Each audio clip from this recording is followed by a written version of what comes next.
देखिए, आपका जो शुरू करना है, दो क्वेश्चन आपका एक साथ पढ़ाया जाएगा।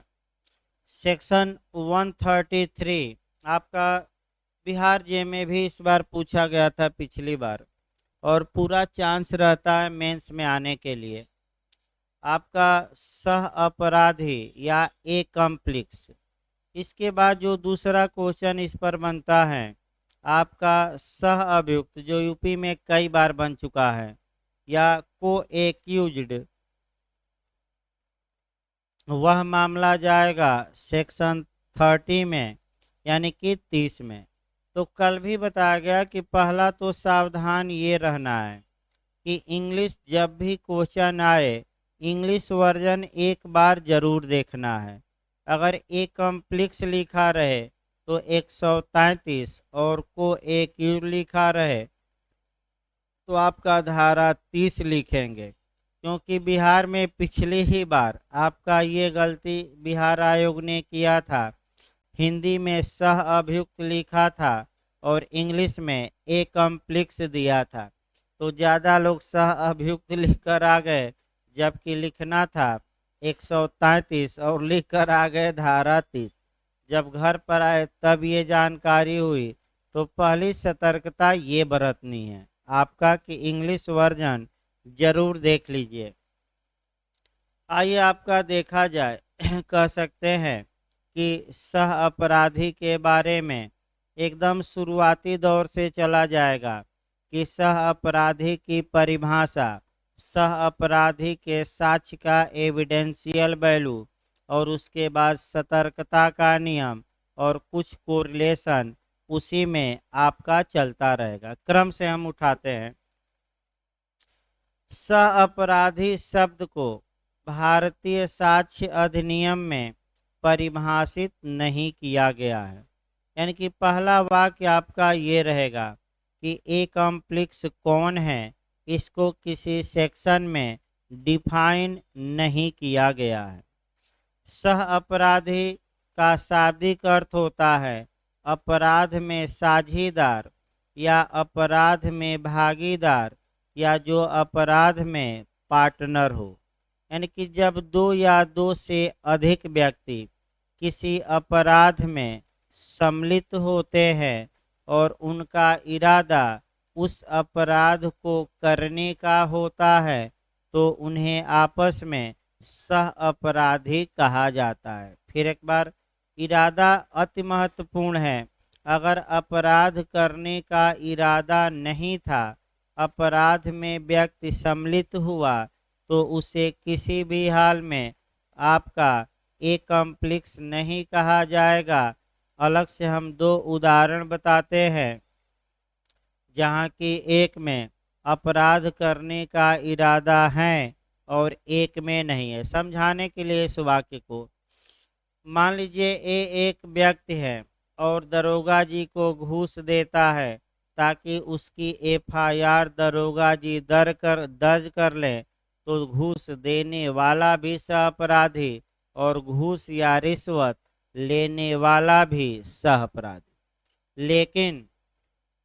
लेकिन लगा के चला जाए, यदि एक व्यक्ति एफआईआर दर्ज कराने गया और थाने के बाहर साधक अधिकारी ने उससे रिश्वत की मांग की, घूस की मांग की, वह चला गया आपका एंटी करप्शन ब्यूरो के पास, और एंटी करप्शन ब्यूरो ने कहा कि ये हम नोट दे रहे हैं, यही नोट ले जाकर दरोगा जी को देना, हम लोग बाहर रहेंगे और जैसे ही दरोगा जी लेंगे हम लोग आ जाएंगे, पानी में उनका हाथ डलवाएंगे, और अगर पानी में हाथ डालते ही हाथ लाल लाल हो जाए, यानी कि रेड हो जाए, तो उसी समय हम दबोच लेंगे।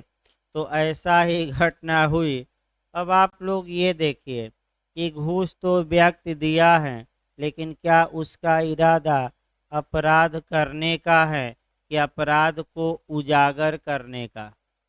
तो ये सह अपराधी माना जाएगा कि नहीं? नहीं माना जाएगा। यानी कि अपराध में जुड़ा हो, चाहे मुख्य अपराधकर्ता के रूप में या सहायक, लेकिन उसका इरादा अपराध करने का हो तब तो भाई सब अपराधी हैं। जैसे आपका कभी काल समस्यात्मक क्वेश्चन भी इस पर आ सकता है। जैसे हमने 84 पर कुछ समस्याएं आईपीसी में बताई कि निद्रा में अपराध आ जाए, मिर्गी में अपराध आ जाए, प्रसूति उन्मत्तता में आ जाए, तो 84 का बचाव दिलवा दीजिएगा। उसी प्रकार यहाँ भी कुछ हो सकता है, नए जो क्वेश्चन मॉडल बन सकते हैं, कुछ समस्याएं आ सकती हैं कि कौन सा अपराधी है कौन नहीं है, इसकी विवेचना करिए। दे देगा 4-5 दो एक एक लाइन का। जैसे कि दुराचार की शिकार महिला सह अपराधी नहीं है, वेश्या ग्राहक और उसके दलाल सह अपराधी हैं, स्वेच्छा से रिश्वत देने वाला भी सह अपराधी हैं, प्रपीड़न द्वारा रिश्वत देने वाला जिसको धमकी दी गई कि रिश्वत दो नहीं तो काम नहीं होगा, वह सह अपराधी नहीं है। सह अपराधी वो नहीं है जो प्रपीड़न या दबाव में देता है। जो व्यक्ति रिश्वत इसलिए देता है कि अपराध को उजागर कर दिया जाए, इसको हम कहते हैं ट्रैप विटनेस। याद रखिए, यही महत्वपूर्ण है। यंत्र साक्षी, पास साक्षी, फंसाने वाले साक्षी, मुखबिर साक्षी, इंग्लिश में ट्रैप विटनेस कहते हैं, हनी ट्रैप नहीं, क्योंकि आजकल बहुत खतरा है। किस में आशीष भाई? तो हनी ट्रैप क्या होता है बताइए। हाँ चलिए, हम सही बता रहे हैं भाई। यानी कि इसीलिए आपका कहा जा रहा है कि पांचों शाही स्नान करके बैठे हैं। और क्या है, जब पांचों शाही स्नान कोई लड़का कर लेता है तो उसको प्रयागराज में क्या उपाधि दी जाती है? महामंडलेश्वर। और दाल भात चोखा का वो क्या हो जाता है? एक्सपर्ट। जब भी दाल भात चोखा अच्छा बनाना रहता है तब उस लड़के को याद किया जाता है कि आइए बनाइए, हमें भी खिलाइए और आप भी क्या करिए, खाइए।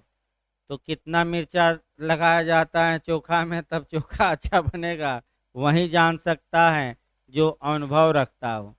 जो कभी अनुभव रखता ही नहीं वो क्या जानेगा।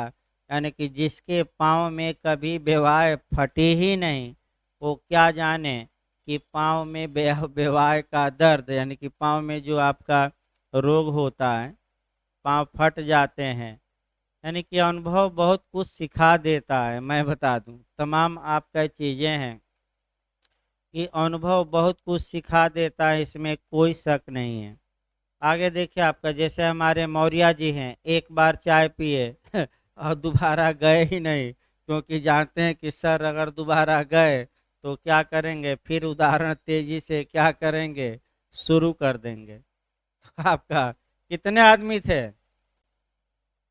अब तो बता दीजिए, नाम बता दीजिए ताकि उन लोगों को चिन्हित करके कितने सह अपराधी थे। तो आपका 5 सह अपराधी थे, ये तो क्लियर हैं, लेकिन नाम अभी डाउट में है। तो मुकदमा अज्ञात में भी एफआईआर दर्ज होती है, इसमें कोई शक नहीं है। चाहे अपराधी परिवाद भी 2D वाला सीआरपीसी, चाहे अभियुक्त ज्ञात हो या लिखा गया है अज्ञात। तो आगे बढ़ा जाए आपका, यानी कि 2 उदाहरण हमने इसलिए बताया कि एक उदाहरण में हमने ये दिखाया कि उसका इरादा अपराध करने का था, और दूसरे उदाहरण में हमने ये दिखाया कि उसका अपराध उजागर करने का इरादा था, अपराध करने का नहीं था। तो जो इंटेंशन के साथ अपराध में जुड़ा रहेगा उसे सह अपराधी कहा जाएगा, और जो नहीं जुड़ा रहेगा उसे सह अपराधी नहीं कहा जाएगा। अब आगे आइए। तो हट गया तो हट गया भाई, आपका प्लान बनाकर हट सकते हैं। ये जरूरी थोड़े है कि प्लान बना दे तो षड्यंत्र के लिए भले दोषी हो जाए, अपराध करने के लिए नहीं। नहीं नहीं, भाई देखिए, अपराध में अभी बताते हैं। अपराध में चाहे आप किसी तरह से जुड़े हों, सह अपराधी माने जाएंगे। जैसे कि अपराध की प्लानिंग बनाना, अपराध में सहायता करना, व्यवस्था करना, घोड़ा गाड़ी देना, भाग गया व्यक्ति तो छुपाना, चोर आए हैं तो चोरी का माल खरीदना, और बाबा है आसाराम तो राजदार बन जाना, यानी कि पूरी बाबा की क्या करना, व्यवस्था। ये सब अपराधी हैं इसमें, यानी कि इसीलिए मैं एक लाइन कहा कि चाहे मुख्य रूप से जुड़ा हो या मुख्य रूप से नहीं, बल्कि आपका बैक डोर से, जिसे हिंद मैंने कहा जाता है कि बैक डोर से सपोर्ट, वो भी सह अपराधी माना जाए।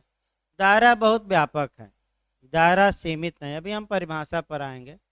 अगला देखिए आपका ये तो सह अपराधी की आप परिभाषा 2 या 3 लाइन में समाहित कर देंगे।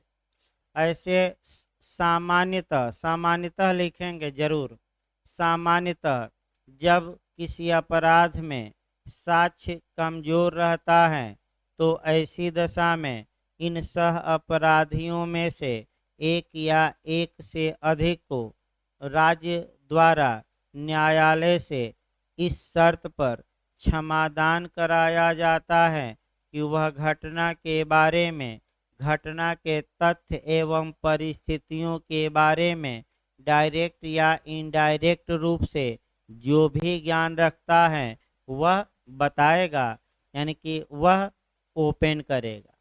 अर्थात जब सह अपराधी को क्षमादान दे दिया जाता है तब उसका नाम चेंज होता है और अब उसे इकबाली साक्षी या आपका राज साक्षी, सरकारी गवाह या क्षमादान प्राप्त गवाह कहा जाता है। नाम अब चेंज कर देना है।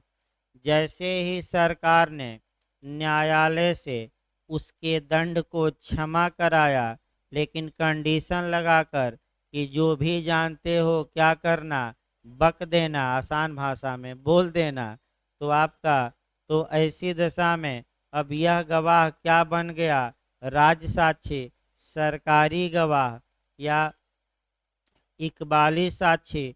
इकबाली का मतलब ये हुआ जिसने अपना अपराध इकबाल कर लिया। इकबाल मतलब कबूल कर लिया, कबूल मतलब एक्सेप्ट कर लिया, एक्सेप्ट मतलब स्वीकार कर लिया। जैसे मुस्लिम लॉ में आप लोग पढ़ते हैं, विवाह के लिए एक पक्षकार द्वारा इजब हो, प्रपोजल हो, और दूसरे पक्षकार द्वारा क्या हो, कबूल हो। तो कबूल का, इकबाली का मतलब ये हुआ कि अपना अपराध उसने क्या किया है, स्वीकार। अब ऐसी दशा में अब आइए अब आपका सेक्शन वाइज चलना है, यानी कि आपका एक तो सहअपराधी की परिभाषा हमने बता दी, सह अपराधी को ही क्या दिया जाता है, क्षमादान। अभी परिभाषा में बाकी है, केस के माध्यम से हमें चलना है। सह अपराधी की परिभाषा इंग्लैंड के हाउस ऑफ लॉर्ड्स ने डेविस बनाम DPP के वाद में दी। ये केस लिखना ही होगा परिभाषा में, डेविस बनाम DPP, यानी कि डेविस, जब कम से कम याद रखिए कि डेविस के केस में सह अपराधी को इंग्लैंड के हाउस ऑफ लॉर्ड्स ने परिभाषित किया और देखिए क्या बताया। वे व्यक्ति सह अपराधी माने जाते हैं जो अन्य लोगों से के साथ मिलकर अपराध करते हैं या अपराध का प्रयत्न करते हैं या अपराध का दुष्प्रेरण करते हैं या अपराध में आपका सहायक रूप से जुड़े रहते हैं। तो फिर एक बार देखिए अपराध में मुख्य रूप से अन्य व्यक्तियों के साथ शामिल हैं वो भी, अपराध के लिए जो क्या किया है, दुष्प्रेरण, वो भी, अपराध के में जो षड्यंत्र में साजिश में शामिल हैं वो भी, जो अपराध किया नहीं लेकिन अन्य लोगों के साथ प्रयत्न किया वो भी सहअपराधी माना जाएगा। और जो लोग मुख्य रूप से तो नहीं लेकिन किस रूप से, सहायक यानी कि सेकेंडरी या गौण रूप से अपराध में जुड़े हैं।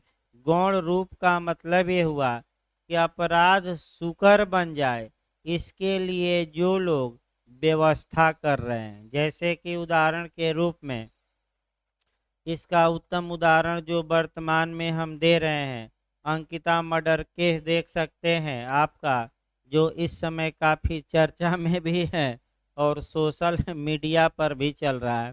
टीवी वाले तो दिखा ही रहे हैं। जो उत्तराखंड में कांड हुआ वो शर्मसार एक तरह से करने वाला है, और होटलों में और ब्यूटी पार्लरों में क्या घिनौना कार्य होता है इस बात को उजागर भी करता है। तो आपका 100 कांड होते हैं तो एक कांड उसमें से क्या होता है, उजागर। तमाम ब्यूटी पार्लर भी चल रहे हैं, मसाज गृह चल रहे हैं, उसमें भी अवैध धंधों का सब ज़्यादातर अड्डे हैं, इसमें कोई शक नहीं है। ये अवैध धंधे के अड्डे बन चुके हैं। और अभी तमाम प्रयागराज में भी आपका निकला ही था पेपर में कि एक दरोगा जी गए मसाज कराने और कहे कि इस लड़की से ही मैं मसाज कराऊंगा। हुआ हंगामा, मारपीट हो गई वहीं, और दरोगा जी के खिलाफ एफआईआर किया गया ब्यूटी पार्लर की ओर से।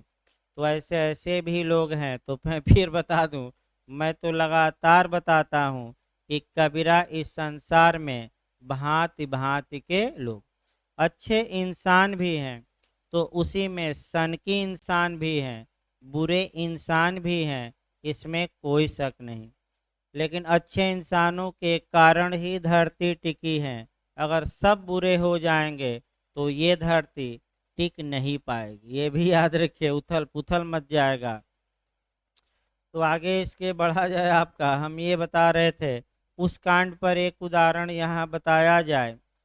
जैसे कि आपका वहाँ जो सीसीटीवी कैमरा इत्यादि साक्ष्य मिला है तो जाते समय आधा घंटा 1 घंटा पहले जो कैमरा इंडिकेट कर रहा है कि 2 बाइकों पर 4 लोग बैठे थे, यानी कि आपका एक लड़की और 3 अन्य लोग।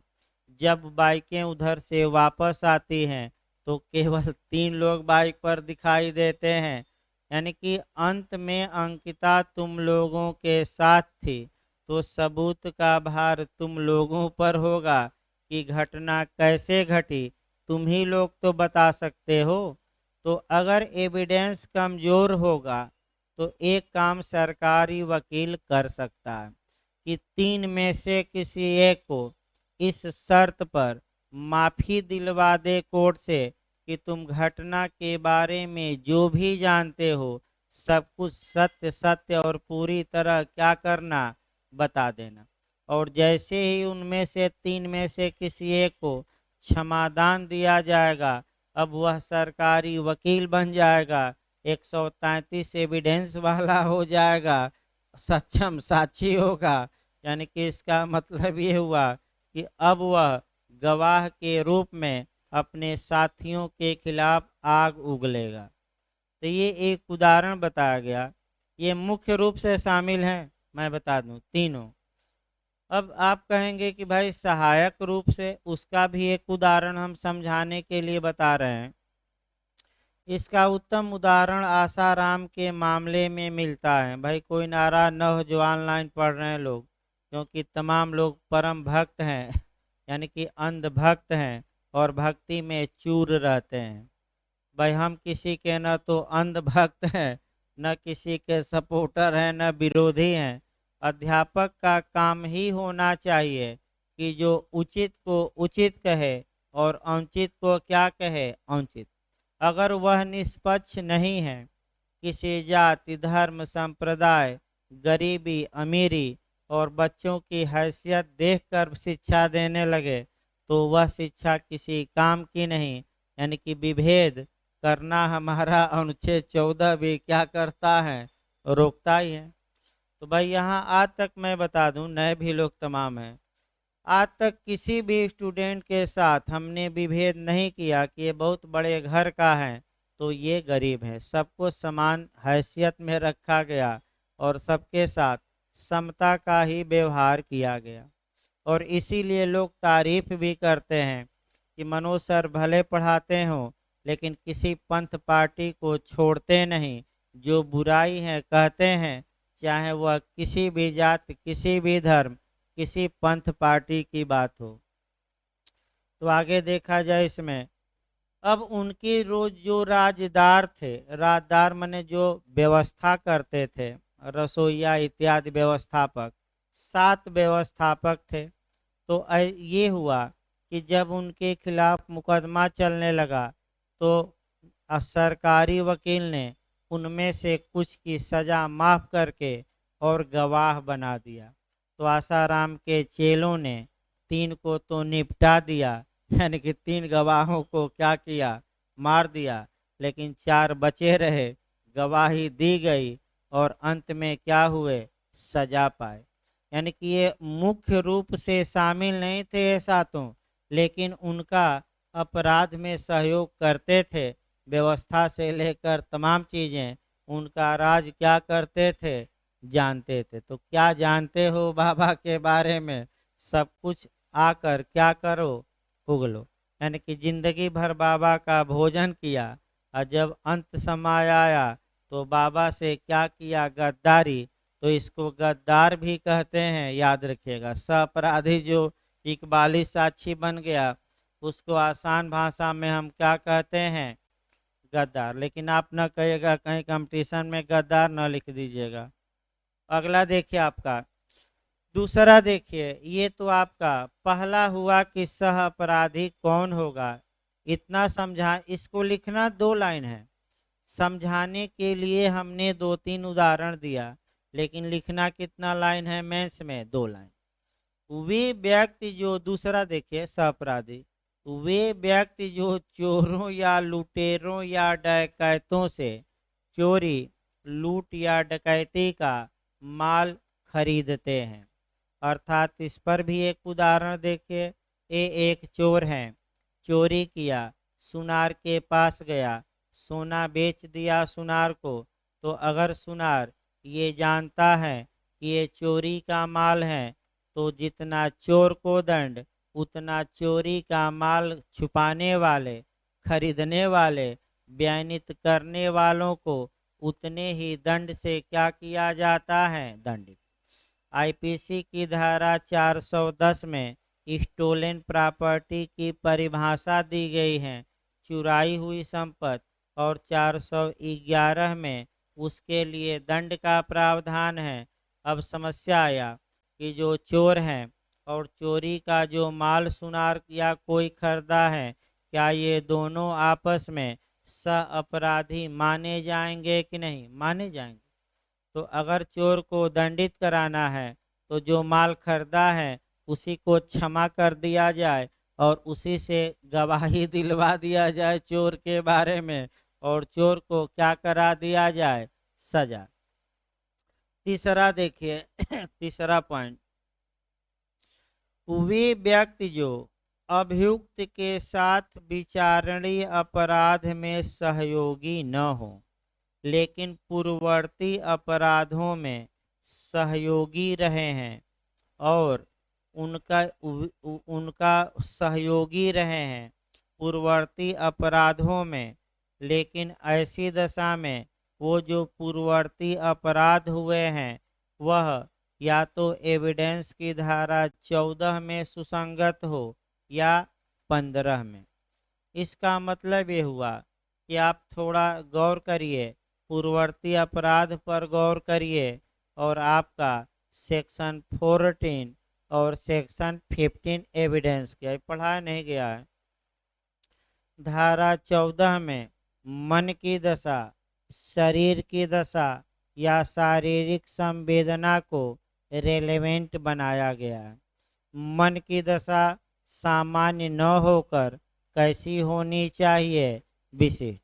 यानी कि एक के पास 50 कुत्ते हैं, 50 कुत्ते काटते रहते हैं लोगों को, ये साक्ष्य में विसंगत होगा, क्योंकि धारा 14 के एक्सप्लेशन नंबर 1 के अनुसार जो मन की दशा होनी चाहिए वह विशिष्ट विषय के बारे में हो, जनरली नहीं। लेकिन कुत्ता नंबर 1 बी को काटा, सी को काटा, डी को काटा, तो जो ये पूर्ववर्ती घटनाएं हैं बी को काटा, सी को काटा, ये साक्ष्य में सुसंगत होगी कि विसंगत? लेकिन वही कुत्ता काटा है, दूसरा नहीं। कुत्ता नंबर 1 ही काट रहा है, तो ये विशिष्ट बातें हो गई। और जो यानी कि इसी प्रकार धारा 15 में पहले देखिए धारा 15 में ये है कि कोई कार्य अचानक या आकस्मिक हो गया कि इंटेंशन के साथ किया गया है।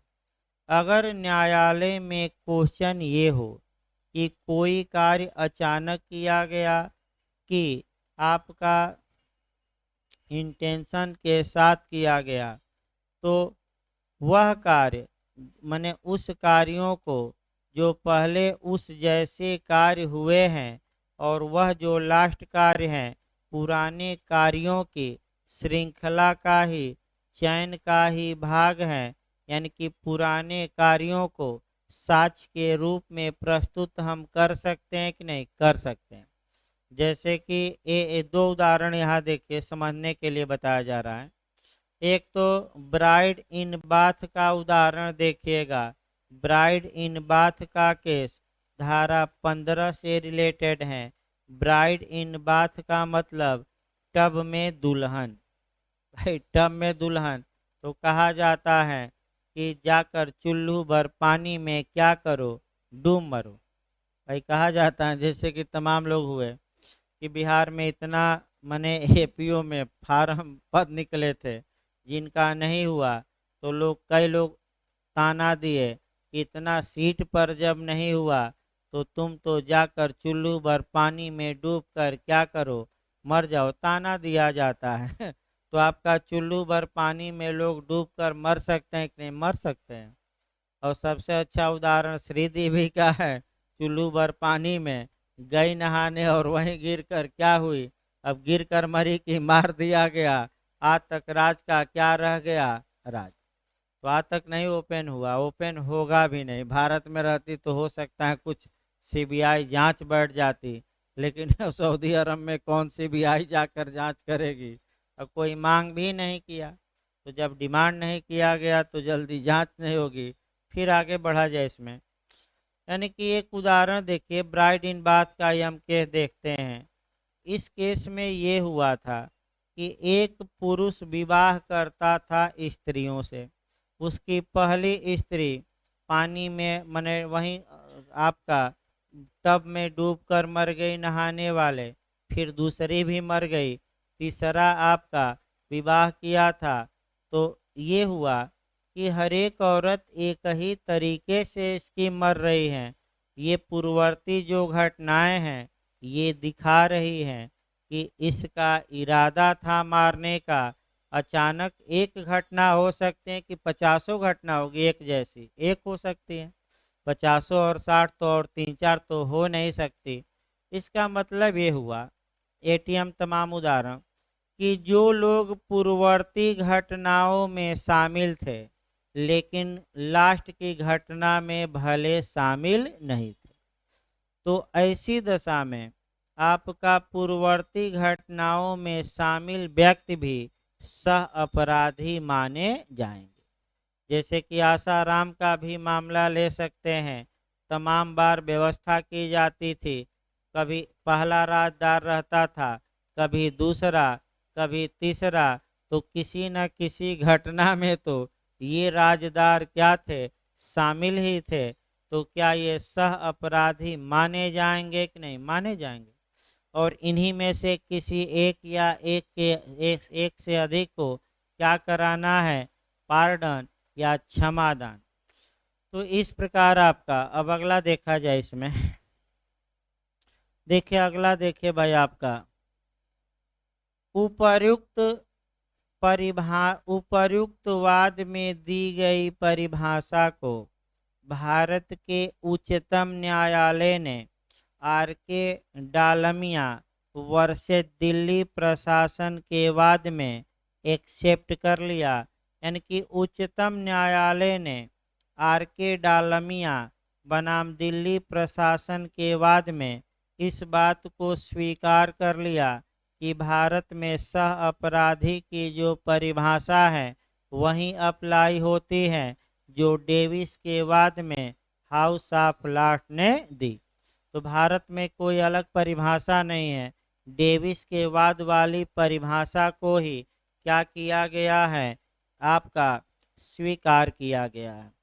इस प्रकार परिभाषा समाप्त हुई। अब आ जाइए, आपका जो सह अपराधी होता है जिसे क्षमा दान प्रदान किया गया है, उसके साक्ष्य का साक्षिक मूल्य क्या होगा, इस बारे में जो नियम है विधि का या रूल है ला का, वह 133 धारा में समाहित किया गया है।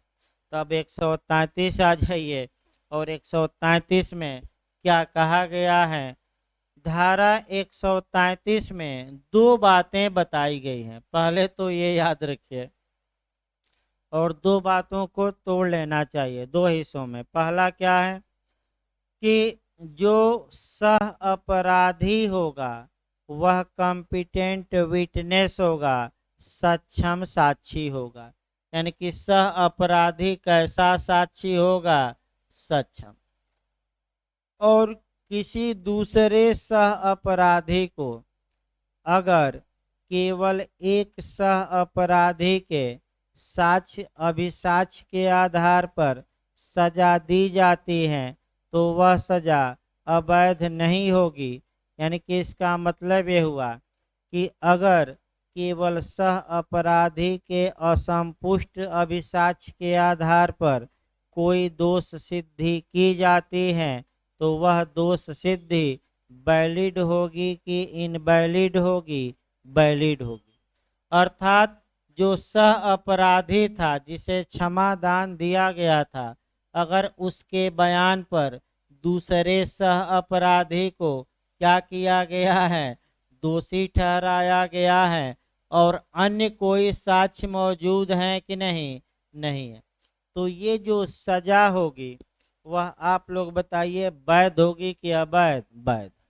अर्थात इसका मतलब ये हुआ कि सह अपराधी का जो एविडेंस है वह आपका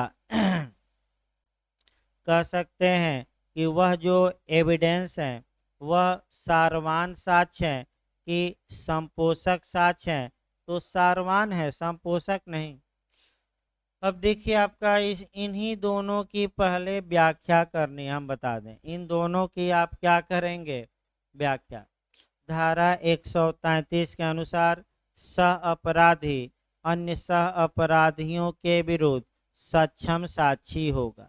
सक्षम साक्षी का मतलब ये हुआ कि अपने साथियों के विरुद्ध वह साक्ष्य देने में सक्षम होगा, योग्य होगा, अयोग्य नहीं होगा, पहला नियम। दूसरा नियम ये आया कि अगर केवल सह अपराधी के साक्ष्य के आधार पर किसी अन्य सह अपराधी को न्यायालय द्वारा कन्विक्ट कर दिया जाता है तो ये कन्विक्शन, ये दोष सिद्धि अवैध नहीं होगी बल्कि वैध होगी, भले ही सह अपराधी के साक्ष्य का समर्थन करने के लिए अन्य साक्ष्य मौजूद न हो। यानी कि क्या बिना संपुष्ट, बिना अन्य साक्ष्यों के समर्थन के केवल और केवल सह अपराधी के परिसाक्ष्य के आधार पर दूसरे सह अपराधियों को दंडित किया जा सकता है कि नहीं, किया जा सकता है। तुरंत आप जोड़ेंगे धारा 134 जोड़ेंगे। धारा 134 के अनुसार किसी तथ्य को साबित करने के लिए साक्षियों की कोई विशिष्ट संख्या अपेक्षित नहीं है। अतः अगर एक भी सह अपराधी साक्ष्य देता है तो वह पर्याप्त माना गया है। ये विधि का नियम है, ये किसका नियम है, ला का नियम है। ये दो बातें जरूर याद रखिएगा। लेकिन अब लेकिन लगाकर चलना है। लेकिन एविडेंस की धारा 114 का दृष्टांत बी में एक सतर्कता का, सावधानी का या प्रज्ञा का नियम दिया गया है। और प्रज्ञा का नियम या सतर्कता का नियम यह है, लिख पहले बता दिया जाए एक लाइन, कि न्यायालय यह उपधारणा कर सकेगा कि सह अपराधी विश्वास के योग्य नहीं है जब तक कि उसकी बातों का समर्थन या उसकी बातों का सपोर्ट अन्य स्वतंत्र साक्ष्य द्वारा न हो जाए। तो आपका धारा 114 आपका हल्का सा देखनी है। धारा 114 में ये प्रावधान किया गया है कि न्यायालय कुछ दशाओं में किसी तथ्य की उपधारणा कर सकेगा शब्द लिखा है, अर्थात न्यायालय अनुमान निकाल भी सकता है, निकालने से इनकार कर सकता है, क्योंकि ये किसका अनुमान है, तथ्य का। मैं प्रिज्यूम का मतलब ये हुआ चाहे तो उपधारणा करे या उपधारणा करने से क्या कर दे, इनकार। तो न्यायालय चाहे तो संपुष्टि की मांग कर सकता है और ये अनुमान लगा सकता है कि ये सह अपराधी विश्वास के अयोग्य हैं और सह अपराधी के केवल बयान पर हम सजा नहीं देंगे, बल्कि अन्य साक्ष्य आप क्या करिए, स्वतंत्र लाइए। इसको और थोड़ा देखा जाए। अब इसका जुरिस्प्रूडेंशियल बेस क्या है, ये सतर्कता का नियम क्यों बनाया गया, 3-4 कम से कम रीजन जरूर लिखिएगा। यानी कि मेंस में लिखते समय 114 का दृष्टांत नंबर बी बनाने के पीछे आधार क्या है, बेस क्या है, अर्थात जुरिस्प्रूडेंशियल बेस क्या है, विधिशास्त्रीय बेस क्या है। तो 3 या 4 जरूर डालिएगा। पहला ये डालेंगे कि जो व्यक्ति स्वयं अपराधी रहा है उसके बयान पर विश्वास न किया जाए, क्योंकि वह तो उस अपराध में स्वयं क्या रहा है, शामिल। दूसरी बात आपका कि दूसरी बात ये आप देख सकते हैं कि जो व्यक्ति अपने साथियों का नहीं हुआ वह राज्य का क्या होगा, सरकार का क्या होगा। यानी कि जो व्यक्ति अपने साथियों के साथ गद्दारी किया है तो हो सकता है कि वह राज्य के साथ भी गद्दारी कर दे और झूठा कहानी गढ़ के और अपने साथियों को क्या करे, फंसा दे। तीसरा कारण ये है सतर्कता का कि चूंकि राज्य ने उसकी सजा पहले ही न्यायालय से माफ करा दी है, अतः इस बात की संभावना बनी हुई है कि वह अपने को बचाने के लिए मिथ्या साक्ष्य भी न्यायालय में क्या कर सकता है, दे सकता है। और अंतिम, जब राज्य ने उसे क्षमा करवा दिया है न्यायालय से पहले ही, तो इस बात की पूरी संभावना है कि वह सत्य न बताए और आपका कह सकते हैं कि राज्य का पक्ष में मिर्च मसाला लगा दे बताने में। यानी कि दाल भात में क्या जोड़ दे, चोखा, और चोखा जुड़ जाएगा तो कहानी क्या होगी, आपका पूरा सटीक बन जाएगी। तो ये आपका कह सकते हैं कि है ऐसा कर सकता है। इसीलिए ये जो सतर्कता का नियम है ये बनाया गया है। अब दोनों की तुलना करना है और केस लिखना है इसके बाद, जो प्री में भी आया था। तो डगडू वर्सेज स्टेट ऑफ महाराष्ट्र ये केस आपको लिखना पड़ेगा। देखिए, डगडू वर्सेज स्टेट ऑफ महाराष्ट्र का केस है, 1977 का केस है और सुप्रीम कोर्ट का जस्टिस चंद्रचूड़ ने, देखिए आपका दोनों को मिक्स करके हम बताते हैं। उच्चतम न्यायालय के न्यायमूर्ति चंद्रचूड़ ने डगडू बनाम स्टेट ऑफ महाराष्ट्र के वाद में यह निर्णय दिया कि धारा 133 और 114 के दृष्टांत में कोई विरोधाभास नहीं है, कोई टकराव नहीं है।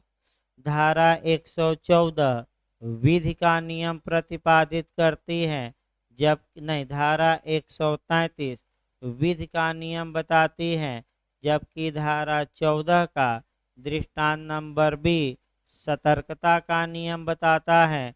विधि का नियम ये है कि सह अपराधी सक्षम साक्षी होगा और सह अपराधी के असंपुष्ट साक्ष्य के आधार पर अगर दंड दिया जाता है तो वह दंड अवैध नहीं होगा, ये वैध होगा।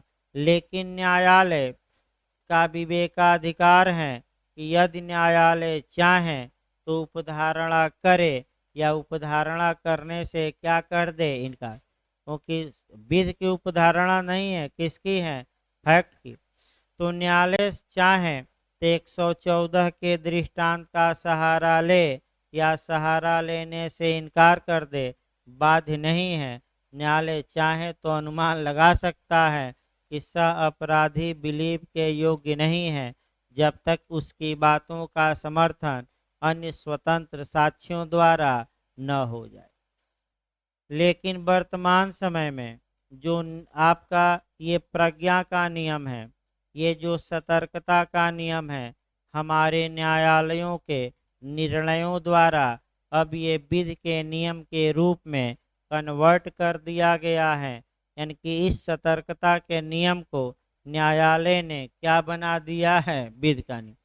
जब भी ऐसा मामला आता है तो न्यायालय अब संपुष्टि की मांग करते हैं और कहते हैं कि बिना किसी स्वतंत्र साक्ष्य के आधार पर हम सह अपराधी के बयान पर विश्वास करेंगे कि नहीं करेंगे, नहीं करेंगे। एक केस और लास्ट में आपका बचा है, एक दो और कोरिलेट कर लिया जाए तब आपका ब्रेक दिया जाए, ताकि आधा घंटा भाई आपका डावरी एक्ट भी चलता रहे, छोटा छोटा जो बिहार का है। देखिए लास्ट केसेस क्वेश्चन को तो कम से कम खत्म कर दिया जाए, एक तो सअभियुक्त आपका आगे बचेगा। अब इसके बाद आपका कुछ कोरिलेशन कर सकते हैं। कोरिलेशन आप ये कर सकते हैं कि एविडेंस की धारा 24 के तहत अगर उत्प्रेरणा वचन या धमकी देकर किसी अभियुक्त से अपराध स्वीकार करवाया गया है तो वह संस्वीकृति साक्ष्य में विसंगत होती है। लेकिन सह अपराधी इसका अपवाद है और ये अपवाद सीआरपीसी की धारा 316 में दिया गया है। 316 ये बताती है कि अगर सह अपराधी को उसका अपराध स्वीकार करने और अपने साथियों के विरुद्ध बयान देने के लिए सरकार ने उत्प्रेरणा दिया, वचन दिया, धमकी दिया, तो ये सब वैध माना जाएगा कि अवैध? वैध, वैध। 316 सह अपराधी को क्षमादान के बारे में सीआरपीसी की धारा 306 और 307 में प्रावधान है।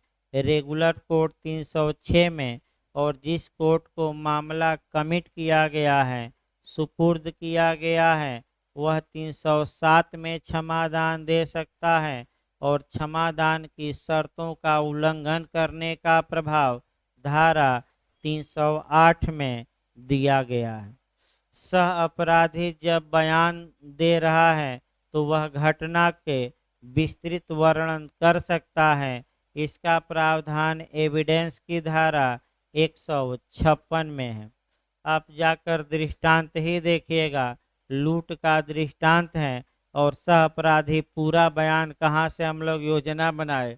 जैसे मौर्य जी चाय पीने गए तो कहाँ योजना बनी, किस रास्ते से गए, दो लोग जा रहे थे तो दो लोग और मिल गए, और चाय की दुकान पर जाते जाते एक लोग पहले से ही क्या कर रहे थे, इंतजार, तो कितने कुल हो गए, 5। तो बताइए क्या सह अपराधी घटना का विस्तृत वर्णन कर सकता है कि नहीं, ताकि घटना क्लियर हो जाए। तो की धारा में यह है कि जो बात विवादक या सुसंगत तथ्यों को और क्या करती है, 156 का दृष्टांत जाकर देखिएगा, जो मैं बता रहा हूँ आपका सेम लिखा गया है लूट का। अब आइए रामेश्वर बनाम राजस्थान राज्य, एक केस आपका और डालेंगे भाई, कम से कम 4-5 केस तो डालना ही है। रामेश्वर बनाम राजस्थान राज्य के केस में उच्चतम न्यायालय के जस्टिस बोस ने ये सह अपराधी के साक्ष्य के मूल्य को बताते हुए ये कहा कि यह आवश्यक नहीं है कि सह अपराधी के साक्ष्य का अन्य साक्ष्यों द्वारा संपुष्टि कराई जाए। 133 यही तो बताती हैं कि अन्य साक्ष्य से संपुष्टि कराना आवश्यक नहीं। हाँ, संपुष्टि। हाँ, दूसरा आपका यह पहला हुआ। दूसरा यह कि कुछ ऐसा स्वतंत्र साक्ष्य होना चाहिए जो सह अपराधी के साक्ष्य को युक्त रूप से विश्वसनीय बनाता हो, यानी कि कुछ स्वतंत्र साक्ष्य रहे जो सह अपराधी के बयान को उचित ठहराता हो, ये अच्छा माना जाएगा। यानी कि 114 का दृष्टांत नंबर कौन पर आ जाइए, बी पर। तो इस प्रकार आपका मैंने ये भी आपका पॉइंट कह सकते हैं कि वो तो भाई परिस्थितियाँ आपका समाप्त हो गया। तो भाई 5-7 मिनट रेस्ट ले लीजिए, तो आपका 25 मिनट आपका ये डावरी एक्ट शुरू कर दिया। कम से कम भूमिका आज क्या हो जाए, भले आधा 20-25 मिनट ही चले, 25 मिनट भी चलता है तो पर्याप्त रहेगा। तो 5-7 मिनट बाद ही शुरू कर दिया जाएगा भाई, ज़्यादा लेट ना किया जाए। भुवनी, हाँ भुवनी साहू का देखिए छूट